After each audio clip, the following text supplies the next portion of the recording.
The quiet art of daily bread, a history of ancient grains, milling, and the simple meal. Welcome, weary traveler, to a quiet journey through time. Tonight, we drift back to a comfort as old as civilization itself, the humble, yet profound, story of bread. Let your thoughts unfurl, like the gentle rising of dough, as we explore the forgotten rhythms and quiet artistry behind this most fundamental of foods. As the gentle crackle of the hearth accompanies our descent into the past, allow your mind to quiet, your breath to deepen, and your thoughts to soften. We seek not the grand narratives of kings and conquests, but the quiet whispers of daily life, the patient endeavors that shaped human experience, and the simple, enduring beauty found in the mundane. The story of bread is a story of connection, to the earth, to the seasons, to community, and to the rhythmic pulse of human hands working in harmony with nature. It is a story told not in dramatic pronouncements, but in the rustle of a wheat field, the steady grind of a millstone, the gentle sigh of rising dough, and the comforting warmth emanating from an ancient oven. Prepare to embark on a journey that is slow, deliberate, and designed to lull you into a state of deep relaxation, as we uncover the quiet magic woven into every loaf. Chapter 1. The Ancient Whispers of Grain, from Wild Grass to Sustenance. Before the first oven glowed, before the first millstone turned with its steady grind, there was simply grain. Wild grasses, their delicate heads swaying in ancient breezes, held within them the profound promise of sustenance. Imagine, if you will, the quiet moments of discovery, early humans, walking softly through landscapes untouched by vast cities, observing the rhythmic dance of the seasons, noticing these tiny seeds, so abundant, so resilient. This was not a sudden revelation, but a slow, contemplative process, this understanding of nature's subtle, generous bounty. For countless millennia, humanity lived in harmony with these wild grains. They were gathered, not cultivated. A patient collection, stalk by painstaking stalk, a gentle rustling in the vastness of an untamed world. The hands that gathered were attuned to the slightest whisper of the wind, the subtle shift in the light, the ripeness of each kernel. This was a deep, intuitive knowledge, passed down not through written word, but through shared experience, quiet observation, and the rhythmic motions of daily life. Consider the act itself: bending, selecting, plucking. It was a meditative rhythm, a gentle communion with the earth. These early grains, robust and wild, offered their yield to those who knew how to listen to the land. They were ground simply, perhaps between two flat stones, yielding a coarse, earthy meal, the first step in a long, quiet journey towards the loaf we recognize today. Then, a profound shift began to unfold. Not with grand pronouncements or hurried innovations, but with a quiet understanding of the earth's rhythms. The subtle art of agriculture began to take root. A seed, gently placed in prepared soil, became a silent testament to human ingenuity and a growing, deep-rooted bond with the land. This transition was gradual, spanning centuries. It began with a deeper understanding of the life cycle of plants, an awareness of how to encourage their growth, how to protect them from pests, how to ensure a more consistent harvest. It wasn't about conquering nature, but about collaborating with it, nurturing it. The earliest cultivated grains were often different from their wild ancestors, subtly altered through generations of selection. Imagine the care taken with each seed, the hope held within each small planting. Emma wheat, with its robust simplicity and hardy nature, was one of the earliest domesticated grains, a cornerstone of Neolithic diets. Its sturdy stalks and protective husks made it resilient, able to thrive in diverse environments. Then there was einkorn, a more delicate, perhaps even more ancient whisper from the dawn of agriculture. Its single grain within each spikelet speaks of a simpler time, its subtle, nutty flavor a taste of history itself. And spelt, hardy and enduring, a grain that would withstand the test of time, becoming a staple through the Roman Empire and into the medieval period. Each held a unique essence, a subtle flavor waiting to be coaxed forth. Beyond these wheats, barley, with its distinctive bearded heads, also played a crucial role, often thriving in drier climates and providing sustenance for both humans and livestock. These weren't just foodstuffs, they were the very foundation of settled life, allowing communities to put down roots, to build homes, to dream of something more than mere nomadic survival. Their cultivation was a meditative dance with the soil, a quiet promise of tomorrow's meal, a steady rhythm that anchored human existence. The fields themselves were testament to this transformation. What were once wild, scattered patches became cultivated areas, patiently tilled and tended. Picture the calm expanses of these early fields, perhaps bordered by simple fences of woven branches, the gentle hum of insects, the slow, deliberate movements of farmers. The tools were rudimentary, a simple digging stick, a primitive hoe, later a more refined sickle for harvesting. These tools were extensions of the hands, designed for gentle, efficient work, not for speed or brute force. The harvest itself was a quiet, collective endeavor. Hands moving in unison, gathering the ripened stalks, binding them into sheaves. The sound of the dry stalks rustling, the soft thud of bundles being laid down. It was a time of gratitude, of quiet satisfaction, as the fruits of their patient labor were gathered in. Once harvested, the grains needed to be stored. This was another quiet art, essential for survival. Imagine the cool, dark interiors of ancient granaries, constructed from mud brick or woven reeds, designed to protect the precious kernels from moisture, pests, and spoilage. The air within these spaces would have been dry, still, carrying the faint, earthy scent of stored grain. Baskets, pottery jars, or carefully constructed pits would hold the bounty, a visible testament to foresight and planning. This quiet abundance allowed communities to survive the lean months, to weather the unpredictable whims of nature. It was in these peaceful, sheltered spaces that the potential of the grain lay dormant, awaiting its next transformation. The journey from wild grass to carefully stored kernel was a journey of understanding, patience, and a deep respect for the subtle power of the earth. Chapter 2: The Rhythm of the Millstone, Transforming Grain to Flour. From the golden fields, the grain embarked upon its next essential transformation, a journey of gentle pressure and patient turning. The purpose: to unlock the kernel's hidden potential, to break down its sturdy exterior and reveal the soft, nourishing core within. This was the work of the mill. The earliest mills were not grand structures, but simple, ingenious tools. Imagine the rhythmic sound of a saddle quern. Two stones, one flat or slightly concave, the other a smaller, rounded handstone. Grain would be placed on the lower stone, and the upper stone would be moved back and forth, or in a circular motion, with quiet persistence. This was an intimate, tactile process. Hands, calloused from work, would press down, feeling the subtle resistance of the grain, listening to the soft crunch as it yielded.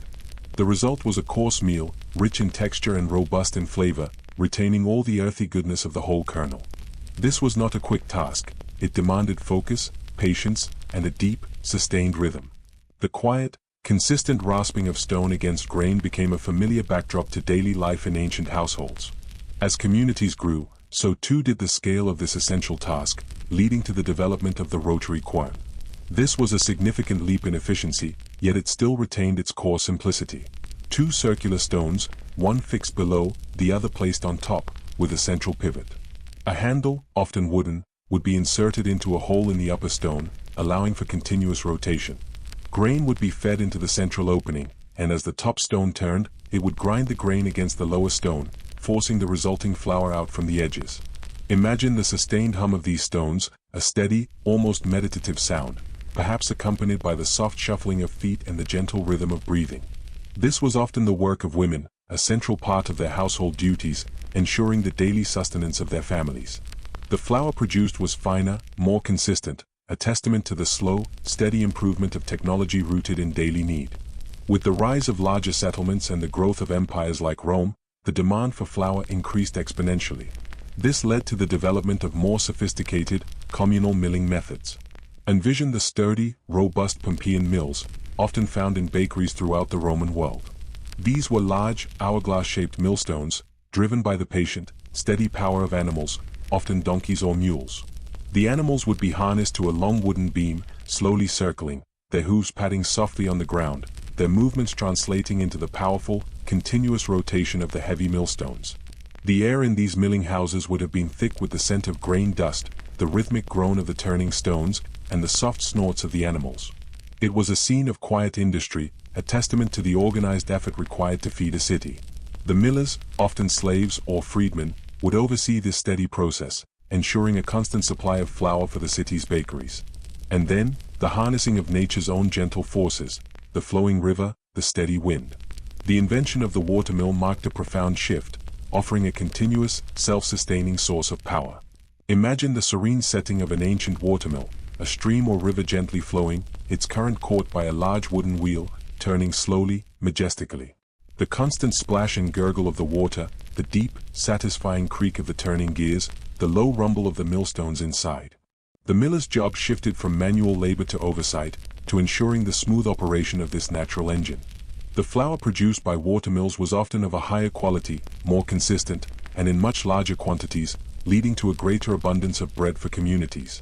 Later, particularly in regions with strong, consistent winds but few rivers, the windmill emerged.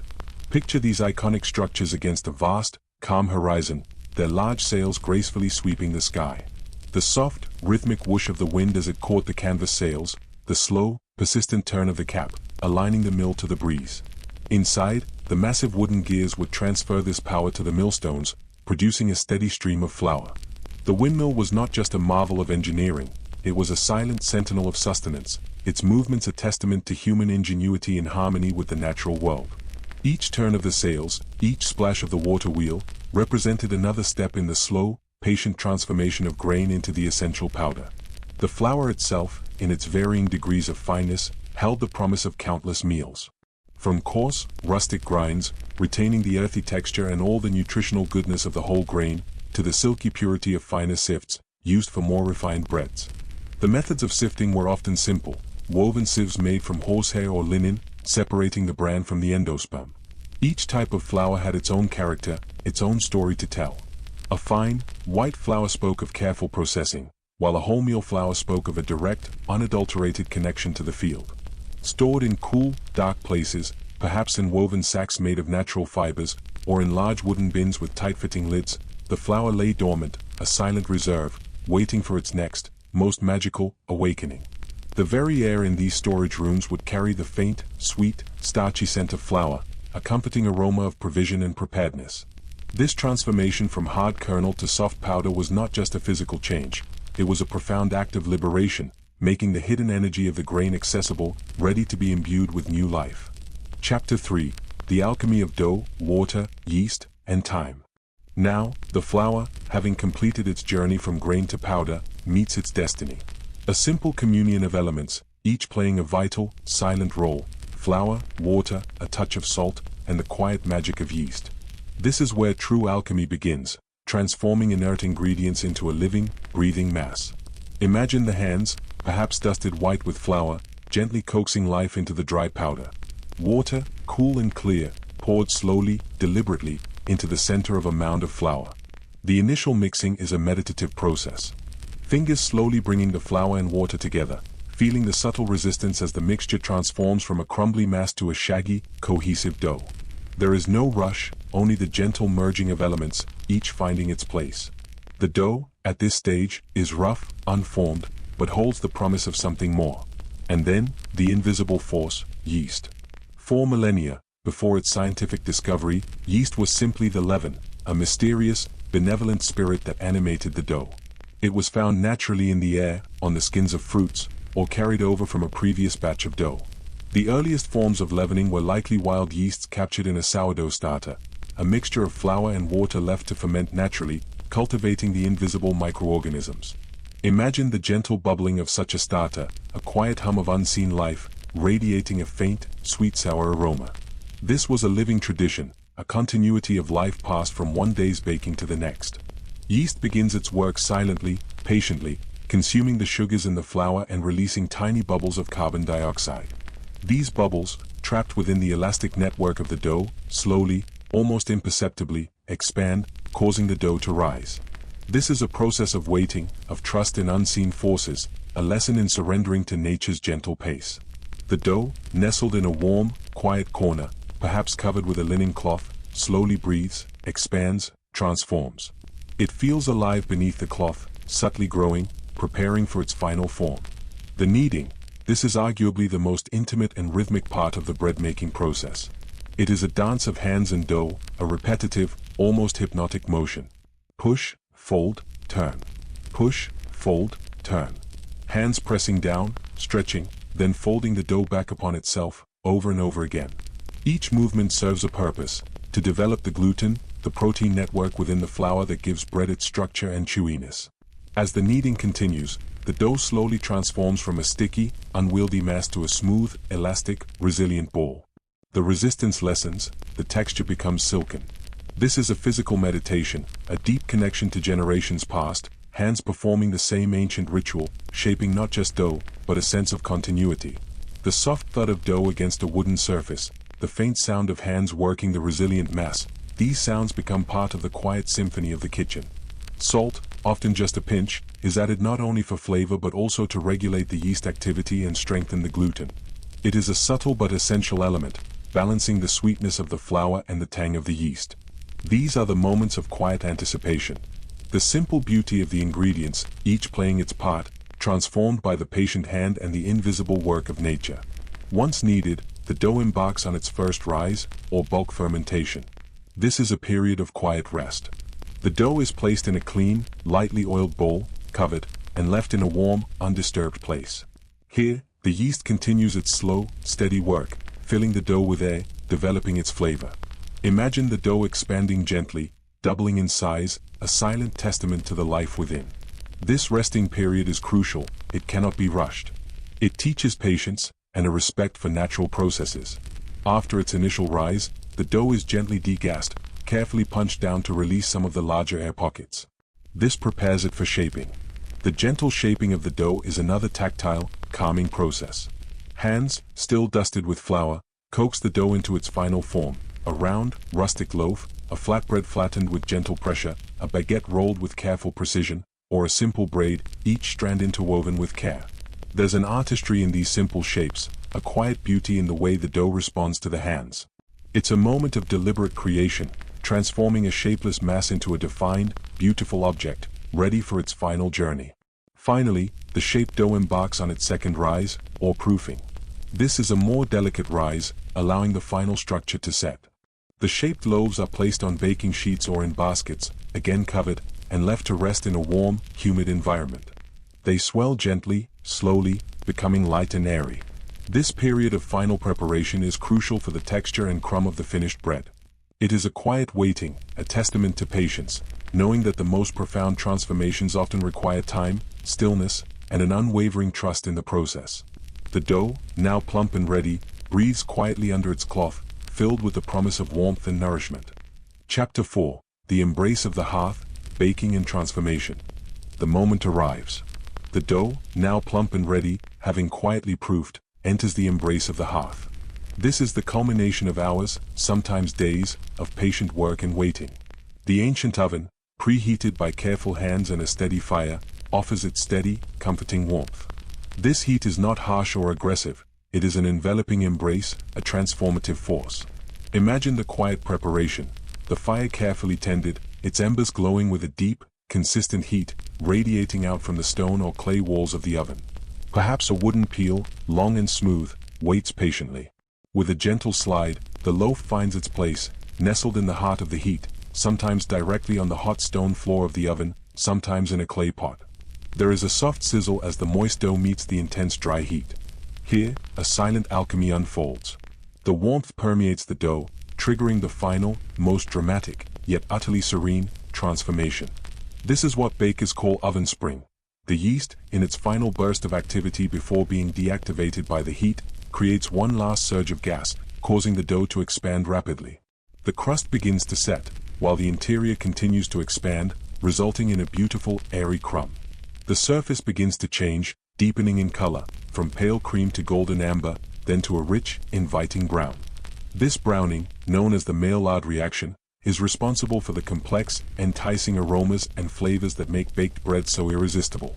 The faint, almost imperceptible wisps of steam rise from the baking loaves, carrying with them the evolving sense of toasted flour and caramelized sugars. Imagine the quiet anticipation in an ancient home or a communal bakery. There are no dramatic bells or flashing lights, just the subtle sounds of the crackling fire, the gentle hiss of steam escaping, and the faint, comforting aroma that begins to fill the air. This scent, unlike any other, promises warmth, sustenance, and comfort. It signals that something truly wonderful is being created. The baker might peer into the oven, their face illuminated by the warm glow, observing the slow progress, a quiet satisfaction in their eyes. This is not a rushed process. Each loaf takes its time, slowly deepening in color and structure.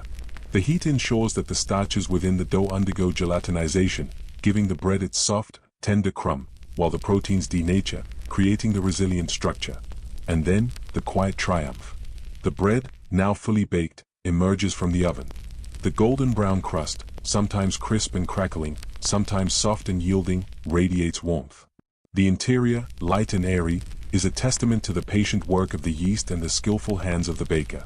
Pulled from the oven, perhaps with the same wooden peel, the bread rests, sighing softly as it cools on a rack, releasing its trapped warmth and steam. This cooling period is crucial. It allows the internal structure of the bread to stabilize and the flavors to fully develop. The crackling of the cooling crust is a comforting sound, a final whisper of the oven's magic. This is the very essence of comfort, a silent promise of nourishment, a daily miracle woven into the fabric of human existence. The simple act of baking bread transforms raw ingredients into a staple that has nourished humanity for millennia. It embodies patience, skill, and an understanding of natural forces. Each loaf, unique in its character, carries the quiet history of all the loaves that came before it, a continuous thread connecting us to our ancient past. The warmth emanating from a freshly baked loaf is more than just heat. It is the warmth of tradition, of sustenance, of home. Chapter 5. The simple meal, connecting through bread. And finally, the bread is ready for its ultimate purpose, to be shared, to nourish, to connect. Whether torn by hand at a simple wooden table, or carefully sliced for a family feast, bread has always been more than just food. It is a symbol of home, of community, of quiet contentment, of life itself. Imagine the quiet ritual of breaking bread. The crust, yielding with a soft crackle, reveals the warm, fragrant interior. The simple act of tearing a piece, rather than cutting it, speaks of intimacy, of sharing, of a direct connection to the nourishment. The texture, the aroma, the subtle warmth, all contribute to a sensory experience that transcends mere hunger. It speaks to something deeper within us, a primal comfort rooted in our shared human history. Through the millennia, across continents and cultures, the simple act of breaking bread has remained a fundamental gesture of peace, hospitality, and togetherness. In ancient Rome, bread was a staple, often dipped in olive oil or wine, a simple, satisfying meal shared among family and friends. Imagine the quiet conversations, the gentle clinking of cups, the shared silence around a humble loaf. In medieval Europe, bread, often dark and dense, was the very foundation of the peasant diet, serving as both food and plate. Meals were communal, a shared experience that reinforced bonds and offered comfort in an often harsh world. Even in sacred texts, the breaking of bread holds profound significance, symbolizing unity, memory, and spiritual sustenance. It carries the echoes of countless meals shared, stories told in hushed tones, laughter softly exchanged, and the quiet satisfaction of daily sustenance. Bread has been a constant companion through times of plenty and times of scarcity. It has been the solace of the poor, the foundation of feasts, and the silent witness to countless moments of human connection. It reminds us of our dependence on the earth, on the steady rhythm of seasons, and on the patient work of human hands. It is a testament to the power of simple ingredients, transformed through careful labor and the gentle passage of time. As you drift now, let the gentle warmth of this ancient story settle within you. The rustle of grain in the wind, whispering across ancient fields, the steady, rhythmic grind of the millstone, a persistent hum through history, the quiet, miraculous rising of the dough, breathing life into inert flour, and the comforting, enveloping embrace of the oven, transforming potential into perfect sustenance. All these moments, so humble, yet so profound, are woven into the very fabric of the bread we eat. May the quiet art of daily bread bring you peace, and a gentle journey into a deep, restorative slumber. Good night. Chapter 6. The Quiet Rise of Regional Breads, a Tapestry of Local Grains and Customs. As our journey through the quiet history of bread unfolds, we arrive at a fascinating realization. Bread, though universal in its essence, is wonderfully diverse in its expression. Beyond the foundational elements we've explored, lie countless variations, each a quiet reflection of its unique birthplace. We speak now of the quiet rise of regional breads, a gentle tapestry woven from local grains, ancient customs, and the subtle whispers of microclimates. Imagine, if you will, the vast continent of Europe, a mosaic of landscapes, each with its own preferred grains and methods, shaping the daily loaf in countless distinct ways. Consider the profound influence of geography and climate. In the cooler, wetter climes of Northern Europe, particularly across Germany, Scandinavia, and parts of Eastern Europe, the hardy rye grain reigns supreme. Rye, with its deep roots and resilience, thrives where wheat often struggles. Its distinct, earthy flavor and dense crumb have for centuries defined the bread of these regions. Picture vast fields of rye, taller than wheat, swaying in a bracing northern breeze, their purplish-green stalks maturing under often overcast skies. The very character of the land seemed to imbue the grain with its unique qualities.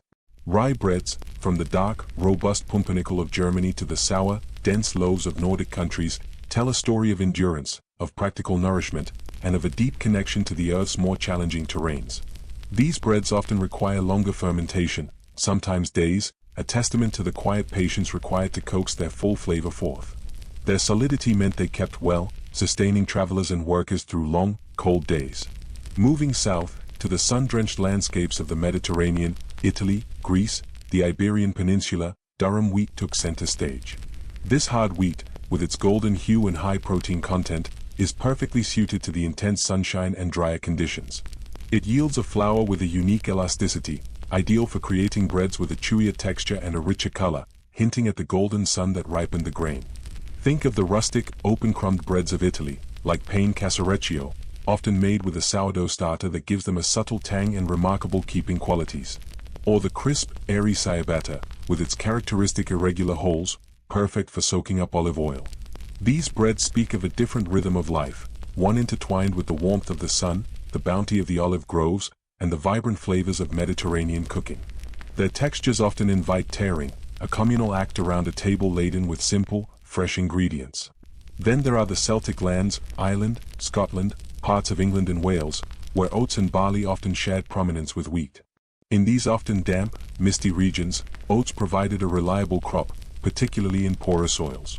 The resulting breads, like the humble but hearty bannock of Scotland, or various oatcakes, were often unleavened or quickly leavened with baking soda. They were practical, quickly made on a griddle or in a cast-iron pot over an open fire. Their simplicity speaks volumes about the ingenuity and resilience of people making the most of the resources available to them, creating warmth and comfort from the most basic ingredients. Imagine the quiet satisfaction of a warm bannock, freshly cooked, shared around a peat fire on a cool evening. Beyond the dominant grains, local agricultural practices and food customs further shaped these regional identities.